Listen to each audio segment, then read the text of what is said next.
BTech, BBA మరియు MBA కోర్సులు 15+ years experience ఫ్యాకల్టీతో పాటు placement guarantee. Kishkinda university, Ballari.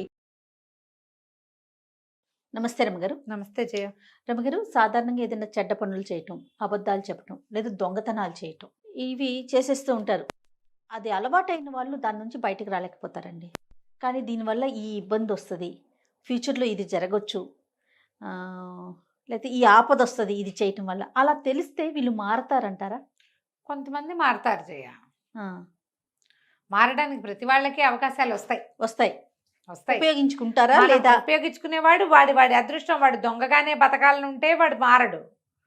వాడికి తప్పుకునేందుకు అవకాశం అసలు అంత పెద్దది కాదు, చిన్నవి కూడా మన మీద ఒక మిస్టేక్ చేయకముందే అది చేద్దాం అనుకుండగానే దాని కాన్సిక్వెన్స్ కనపడింది అనుకో మనకి, ఆ పని చెయ్యని చూడు మనం. అవును కదా, ఇప్పుడు మనం వేలు పెట్టబోతున్నాం పొయ్యి మీద. ఆల్రెడీ పొయ్యి మీద చేయి పెట్టిన వాళ్ళు అమ్మో అంటుంటే లబోదిబం అంటే మనకు అర్థం అవ్వాలి కదా. మనం పెట్టకుండా జాగ్రత్తగా ఉంటాం. ఇది అందరూ చేస్తారా అంటే చేయకపోవచ్చు, కానీ కొంతమంది చేయటానికి మంచి అవకాశం ఉంది. తెలియాలి కాన్సిక్వెన్స్, దీనివల్ల రేపొద్దున ఏం రాబోతోంది అని. మంచి సరదా కథ ఉంది, చెప్తాను చూడు. ఒక పల్లెటూరులో ఒక కుర్రాడికి పెళ్ళయింది కొత్తగా. అబ్బాయి పేరు రాము, భార్య పేరు సీత అనుకుందాం. రాము సీత పెళ్లి చేసుకున్నారు కొత్తగా. సరే వెళ్ళాడు, పెళ్ళి హడావిడి అంతా అయిపోయిన తర్వాత పిల్ల కొంచెం వంట తంట అన్నీ బాగా వచ్చు. ఈ వేరే ఊరు తీసుకొచ్చాడు అమ్మాయిని. సరే వేరే ఊరు తీసుకొచ్చాక ఆ పిల్ల అబ్బాయి పొద్దునే వెళ్ళిపోయేవాడు ఉద్యోగానికి, సాయంకాలం వచ్చేవాడు. అంత పెద్దగా ఇది కాదు, ఏమంటారు దాన్ని, హడావిడిగా ఉండే జీవితాలు కావు వాళ్ళవి. ఓకే. సరే బియ్యంలో ఒక చిన్నగా అంత లోటా చూపించి, నేను ఇది వరకు ఒక లోటా పోసుకునేవాడిని అన్నానికి, ఇప్పుడు 2 లోటాలు పోయి సరిపోతుంది మనకని చెప్పాడు. సరేనంది. అతను చూస్తుండగానే 2 లోటాలు వండింది అన్నం, మాత్రం అన్నం. అతనికి సరిపోయింది. ఈ పిల్లకు ఓ పక్కకి రాల. ఆ సీత కొంచెం పుష్ అయిన పిల్ల. చిన్నప్పటి నుంచి ఏంటంటే వాళ్ళ అమ్మకి లేక 4 మగపిల్లల తర్వాత ఒక ఆడపిల్ల. ఆ ఇంట్లో ఆవిడకు చెల్లెళ్ళు అక్కయ్యలు సరదా, ఆవిడకి అక్క చెల్లెళ్ళు ఎవరు లేరు. ఈ చెల్లెలే ఆవిడకి కూతురే చెల్లెలుగా కూడా ఉండేదన్నమాట. దాంతో ఆవిడ కాకి ముద్ద, పిల్లి ముద్ద, తాతయ్య ముద్ద, బాబాయ్ ముద్ద అని కూరి కూరి కూరి కూరి బాగా అన్నం తినడం అలవాటు చేసింది. పిల్ల మంచి పుష్టైన తిండి పిల్ల, అంత లావు లేదు. ఆ రోజుల్లో పని పాటలు చేసుకునేవాళ్ళు కదా, హామ్ ఫట్టని తిన్ను అది. ఈ అబ్బాయి ఏమో 2 లోటాలు పోయిచ్చాడు. ఆ వచ్చిన అన్నం ఎంత మొగుడు తినాలా? అబ్బాయి వాట తినేసాక ఆ గ్లాస్ అన్నం దానికి ఒక మూలకు వచ్చేది కాదు. దాని గ్లాస్ దానికి ఉండేది, అయినా కూడా చాలదు దానికి, సరిపోదు. ఓకే. జనరల్గా ఇప్పుడు మన ఇద్దరిని తీసుకున్నా, మన ఇద్దరికి చెరో 2 గంటలు, నాకు 2 గంటలు చాలవు కదా. రైస్ ఎక్కువ తినే అలవాటు ఉన్న వాళ్ళు ఏం చేస్తారు? అట్లాగే వారం రోజులు గెంటింది. ఇంటి దగ్గరే అతని పని, ఎంతసేపు వచ్చేసేవాడు. ఓహో, వండుకుని తింటానికి కూడా వారం రోజుల పాటు అట్లాగే ఉంది. వారం రోజులు దానికి నిస్త్రాణ, ఆకలి ప్రాణం పోతున్నట్టు ఉండటం. ఎప్పుడెప్పుడు ఏం తినేద్దామంటే, కొత్త పెళ్ళైన పిల్ల ఏమేమి వండేసుకుంటుంది? అప్పచ్చులు పప్పలు ఉండద్దు. అదే. సరే ఏం చేసింది, ఒకరోజు రాత్రి మొగుడు పడుకున్నాక అబ్బాయి మంచి గాఢమైన నిద్ర, లేచేవాడు కాదు.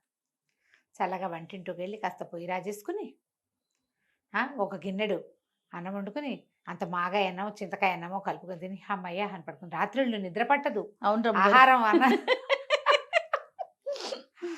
ఆహారపు అలవాట్లు ఉన్న వాళ్ళకి రాత్రిళ్ళు నిద్ర పట్టదు. ఆ మాత్రం మజ్జిగాన్నం పడకపోతే కుదరని జాతి కొంతమంది ఉంటారు. ఇక రోజు అట్లాగే వండుకు తినేది. మొగుడు నిద్రపోయేవాడు. పగలైతే అతను ఏ క్షణాన్ని వచ్చేస్తాడో తెలీదు. వాకిట్లోనే వడ్రంగం పనిచేసేవాళ్ళు. అతను వడ్రంగి. ఎక్కడికైనా వెళ్తే వెళ్ళేవాడు. వెళ్ళినప్పుడు వెళ్ళకపోతే ఎదురుగుండానే కార్ఖానాలు ఉండేవి, అక్కడే పనిచేసి వచ్చేసేవాడు. ఇప్పుడు ఏం చేయాలి? పగలు దొంగపోతే ఇంటి తినలేదు, రాత్రిపూటే వండుకు తినేది. కొద్ది రోజులు గడిచాక ఒకనాటి రాత్రి ఏం చేసింది, లేచి 12 గంటలకి పొంగల్ వండుకుంది. సరే పొంగల్ వండుకున్నాక, పొంగల్ వేడిగా ఉంటుంది, ఊదుకుని ఏం తింటాం? ఈ లోపల గిన్నె తోముకోవాలి కదా. తెల్లవారి ఈ గిన్నెలు పడితే ఈ గిన్నెలో ఏం చేసావే అంటాడు మొగుడు. అందుకని ఏం చేసింది, విస్తర పెట్టుకుని ఒక గ్లాసు వెంబడి మంచినీళ్ళు పెట్టుకుని ఈ పొంగలంతా విస్తట్లోకి దిమరించి కాస్త నేర్చుక్కేసి దాని మీద చల్లారుతుంది. ఈ లోపల గిన్నె తోముకొచ్చేద్దామని ఆ పొంగల్ గిన్నె గరిట పుచ్చుకుని పెరట్లో నూతి దగ్గరికి వెళ్ళింది. ఇంతలో ఒక దొంగవాడు లోపలికి ప్రవేశించాడు. ఓహో. ఈ అమ్మాయి చిన్న వెలుతురులో వండుకోవటం అవి దానికి బాగా తెలుసు. ఒక మాదిరి వెలుతురు ఉంది అంతే. ఈ గిన్నె తోమిన గిన్నె చేత్తో బుచ్చుకొచ్చేసరికి కనపడ్డాడు. ఇంకేముంది, ఏం చేయాలో తెలియలే. ఎవడరా నువ్వు అంది అనేసరికల్లా అర్ధరాత్రి వాడికి అర్థమైంది. ఇది వెస్తట్లో ఉన్న పొంగల్ చూసేసరికి ఇక్కడ ఏదో జరుగుతోందని తెలిసింది. ఏం జరుగుతోందో తెలియలే. వాడు అన్నాడు, గొడవ చేసావో చంపేస్తాను, పీక నొలివేస్తాను అన్నాడు. అనేసరికల్లా ఈ పిల్ల ఇప్పుడు మొగుడు కనుక వీడు దీన్ని ఏమైనా చేశాడు అనుకో, తాళాలు ఇచ్చేసినా బోళాలు ఇచ్చేసినా మొగుడు కనుక వంటింట్లోకి వస్తే విస్తట్లో వడ్డించిన పొంగల్ కనపడదు. ఈ పొంగల్ ఎక్కడదే అని అడుగుతాడు. చెప్పేయాల్సి విషయం బయటపడిపోతుంది. దొంగ తిండి బయటపడిపోతుందని. ఏం చెప్పింది, మాట్లాడకండి. ఈ లోపల బయట ఎవరో నడిచొస్తున్నారు. రక్షక భటులు వెంటబడ్డారు. నువ్వు కిక్కురు మనకుండా ఉండండి అన్నాడు. రక్షక భటులు వెంటబడ్డారంటే లోపలికి రాకుండా ఉంటారా? మా ఆయన అసలే మంచివాడు కాదు, నోరు మూసుకుని కూర్చో పీట మీద అని పీట వేసి కూర్చోబెట్టేసింది. వాడు విస్తట్లో వడ్డించిన పొగలు చూస్తే నెయ్యి వాసన వస్తుంది, గుమగుమలాడుతోంది. తింటా మొదలు పెట్టేసరికల్లా ఈ లోపల ఏమైంది, బయట నుంచి తలుపు శబ్దమైంది. 2-3 రక్షక భటులు మాట్లాడుకుంటూ వస్తున్నారు. మాటలు వినబడ్డాయి. తలుపు టకటకలాడేసరికి ఇతను లేచాడు. లేచేసరికి వంటింటో దీపం పెద్దదిగా చేసింది. పక్కన పెళ్ళాం లేదు. ఏమిటా అని వంటింటోకి వెళ్తే పీట మీద కూర్చుని తింటున్నాడు ఒకడు. పక్కన ఈ అమ్మాయి వచ్చింది. ఎవరే సీత ఈ టైంలో అన్నాడు. అనగానే ఆ సీత వెంటనే చెప్పింది, అది కాదు, మా దూరం నుంచి వచ్చాడు మా పిన్ని కొడుకు, మీరేం లేస్తారులే అని లేపలేదు, దబదబా కాస్త పొంగల్ వండి పెట్టానండి, పిచ్చి వెధవా ఇప్పుడే తింటున్నాడు. ఈ కూతురు కుర్రాడు అన్నాడు, అవును బావా, మీ పెళ్ళప్పుడు మా వైపు వరదలు వచ్చాయి, రాలేకపోయాను, ఏరు దాటి రాలేపోయాను. అక్క నేను కబుర్లు చెప్పుకుంటున్నాం, తెల్లవారి నీతో మాట్లాడచ్చులే అనుకున్నాను, ఈ వైపు దారేనని మా పెద్దమ్మ చెప్తే అడ్రస్ చూసుకుని వచ్చాను అన్నాడు. ఈ లోపల తలుపు బయట నుంచి తలుపు అని కొడుతున్నారు. ఎవరే తలుపు కొడుతున్నారు అని తలుపు దగ్గరికి వెళ్ళాడు. వెళ్ళేసరికల్లా 3-2 రక్షక భటులు గుమ్మంలోకి వచ్చారు. ఒక 5-6 బయట ఉంచున్నారు. ఏంటండి అన్నాడు. మాటలు వినపడుతున్నాయి. అర్ధరాత్రి పూట మీ ఇంటికి ఎవరు వచ్చారు ఏమిటి అనేసరికల్లా, అబ్బాయి మా ఆవిడ పింతల్లి కొడుకండి, ఆవిడ ఏదో వంట చేసి పెట్టింది, అన్నాళ్ళు అన్నం తింటున్నాడు, లేటుగా వచ్చాడు, ఆలస్యంగా వచ్చాడు, మా వాళ్ళే అంటే ఇటువైపు ఎవరన్నా పరిగెత్తుకొచ్చారండి. ఎవరు రాలేదండి, మా ఇంటికి చుట్టం వచ్చాడు అంతేనన్నాడు. అనగానే వాళ్ళు వెళ్ళిపోయారు. చూడలా చుట్టం, ఓకే, చుట్టాల అబ్బాయిని చూస్తామని ఎవరంటారు. సరే ఇక చేసేదేముంది, వాళ్ళు వెళ్ళిపోయారు. సరే వీడి లోపలికి వచ్చాడు. ఏ ఊరు ఏమిటి ఏవో ఏం చేస్తున్నావు ఇలాంటివేమో కుశల డ్రెస్సులు వేసాక, ఏమే మీ తమ్ముడు పక్కయ్యి పడుకుంటాడు అనేసరికి, ఆ తెల్లారేసరికి మా తమ్ముడు వెళ్ళిపోతాడండి, ఎలాగో మిమ్మల్ని చూసేసాడు కదా అనేసరికి, ఎందుకు తెల్లారేసరికి వెళ్తాం, రేపొద్దున పని దగ్గరికి తీసుకెళ్తాం, కార్ఖానా దగ్గరికి, ఉండమను, ఏం కాదు, నడవాళ్ళ మంచం వేయి అన్నాడు. అని అతను వెళ్ళి పడుకున్నాడు. పడుకుంటే ఈమె మంచం వేసింది, దుప్పటి వేసింది, కాస్త మంచినీళ్ళు పెట్టింది పక్కన. మరి మా ఆయన మంచివాడు కాదు, నువ్వు దొంగమని తెలిస్తే కత్తిపీట అందుకుంటాడు. ఓహో, తెల్లారేసరికి వెళ్ళిపో, ఏమైనా అవకాశం దొరికిందని మా ఇంట్లో అవి ఇవి సవరించబోయావో నీకు మామూలు పని ఉండదు నీ సంగతి, తెల్లారేసరికి వెళ్ళిపోవాలి నువ్వు అని చెప్పేసి పక్కేసింది. వెళ్ళి పడుకుంది. కానీ నిద్ర పట్టల భయానికి. మొగుడికి ఎక్కడ తెలిసిపోతుందో, 15-20 రోజుల నుంచి తింటున్నాను, ఎక్కడ తెలిసిపోతుందో అని బిక్కుబిక్కుమంటూనే తెల్లవారుతానప్పుడు ఒక గాఢంగా నిద్ర పట్టింది. తెల్లవారేదాకా అమ్మాయి లేవల. రోజు భర్త కంటే ఒక్క అడుగు ముందు లేస్తుంది. మరి రాత్రి మెలకుగా ఉందిగా గాభరా పుట్టింది, హైరాణ. అక్కడి నుంచి పొద్దున్న లేచి మొగుడు ఏదో ఎక్కడో పని చేసుకుంటున్నాడు, బావి దగ్గర ఎక్కడో ఉన్నాడని లేచి వచ్చి నడవలోకి చూస్తే మంచం ఖాళీగా ఉంది. అమ్మాయి వెళ్ళిపోయాడు అనుకొని యువతలకు వస్తూ చూస్తే సామాన్ల గది ఒకటి ఉంది. వాళ్ళకి గదిలో చూసారు ఇంకేముంది, పెట్టెలు గిట్టెలు ఎవరాయి పడేసేస్తున్నాయి. ఆ అమ్మాయి లబో దిబోమని ఏడ్చింది. ఇప్పుడు ఏం చేస్తుంది సీత?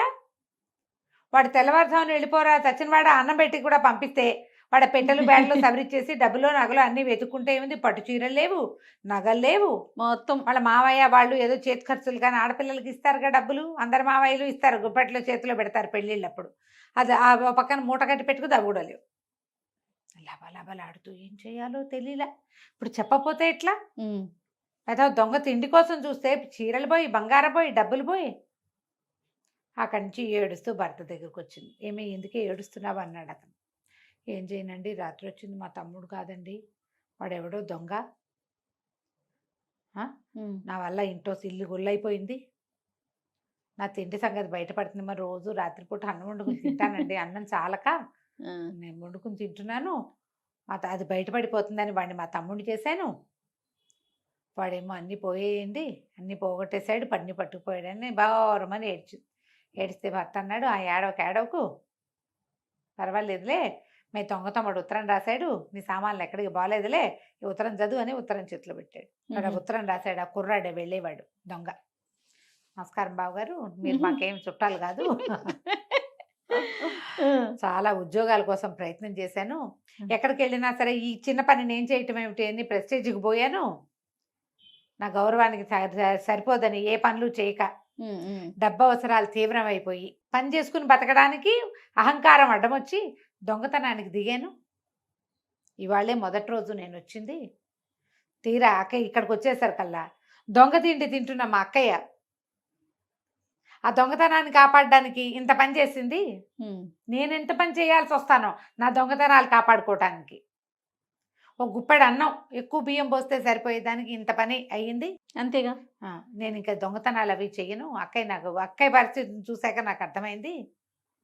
ఎంత నటించాల్సి వచ్చింది, ఎంత వేషం వేయవలసి వచ్చింది సొంత ఇంట్లో. అదే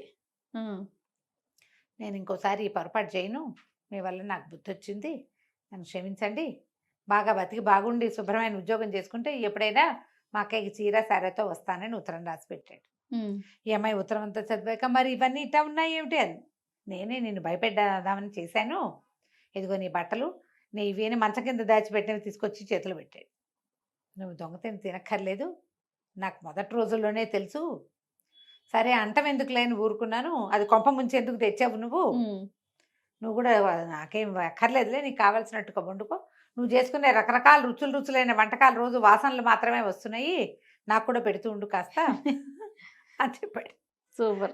కంచుకి మనం ఇంటికి. చాలా బాగుంది రమ్మ గారు. ఒకటి దాపించాలని ఒకటి దాచిపెట్టాలని చేస్తే ఎన్ని దాచాల్సి వస్తుంది చూడండి. ఒక్కోసారి ఏమి దాచలేని స్థితి వస్తుంది. అంతే. అందుకని వాళ్ళు ఆ పని చేయకూడదు. వీడు దొంగతనానికి వచ్చాడు, రక్షక భటులు వాకిట్లో ఉంటే అన్నం నోట్లోకి వెళ్ళాలా వీడికి, ఇంత పట్టేసుకుంటే మరి దొంగతనం ఒకసారి ఫస్ట్ ట్రయల్ అంటే ఎవడు నమ్ముతాడు? దొంగే కదా. దొంగే, పైగా ఎప్పటికీ దొంగ పేరుగానే ఉంటుంది. రైట్ రామ్ గారు, నమస్తే. నమస్తే.